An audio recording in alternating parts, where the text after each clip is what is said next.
Folks, welcome back to Threes In. Bobo here. I'm going to take you back now to UPT in 1970-71.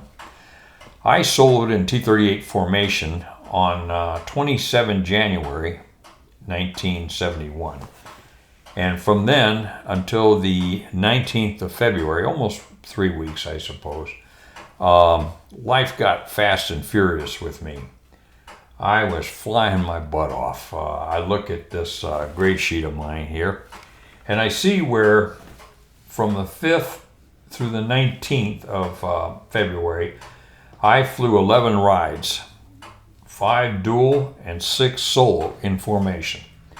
Also flew 4 navigation sorties and 2 contact rides.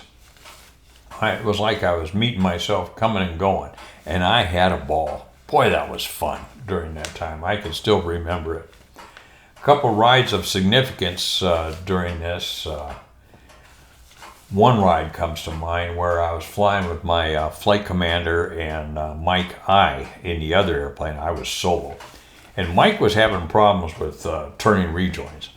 So Captain Barrett, Ford Barrett, who I really admired as a flight commander, told me that we were going to go up, and this was a mission where I was going to fly pitch outs and rejoins for Mike to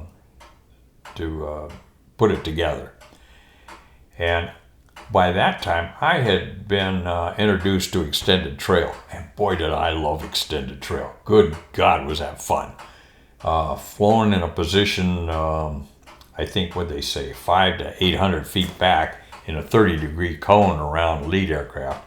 And lead aircraft would usually break and go downhill and then come up and do a lazy 8 maneuver or a barrel roll and this, that, and the other, and then end up doing an over the top, coming out of that for a rejoin. Something like that. And boy, was that fun to do. God, I get fired up thinking about it. Anyway, so Captain Barrett tells me, well, we're going to go up and just do pitch outs and rejoins. Swell. I think, if I remember right, I flew 11 pitch outs and rejoin as lead for Mike that day.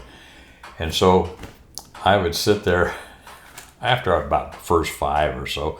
I hit the mic button and I said, Reno 17 flight, go extended trail. And I looked back and Captain Barrett was sitting there with his head going like that. And then I'd look back and I'd go give him the pitch out signal and he would go like that. Okay, I got the message. I think I tried it twice. I think I tried it on pitch out number 5 and like pitch out number 9 or 10, whatever it was.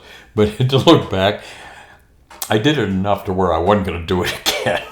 Anyway, so I sat there and I watched Mike come in high on me. I watched him come in low. I watched him come in ahead of me, and I watched him come in behind me.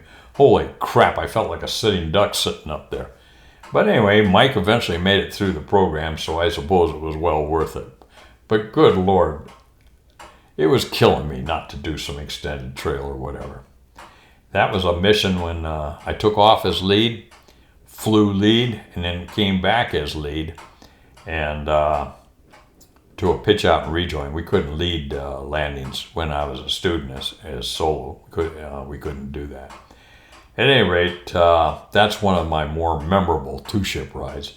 The others were just pure fun with a mix of all the maneuvers. The nav sorties was an introduction to navigation. We'd do these out and backs to Tinker, Carswell, and then the contact rides were just for proficiency during that time. And each time I went on a ride, I could just feel confidence building more and more. And dang, did I have fun doing that. Let me take a quick glance at this thing and see if I can. I had one solo ride here, on 8th of February, where I had 5 landings, 0.9. So that tells me I was in the pattern quite a bit that day. It might have even been a restricted weather day, who knows. But I'd flown twice that day. I flew a formation ride for 1.4 at 7:43 and came back and flew 0.9 at 11:58. But I was having more fun than we should have been having in UPT. God, I loved it. And thanks for letting me go back and review it again. So if you're in UPT, enjoy it. If you're instructing in it, have a ball, because it's fun to work with these kids. That being said, I'll talk to you about my formation check on the next in this thread here in a couple of days. This is Bobo, base gear. Stop.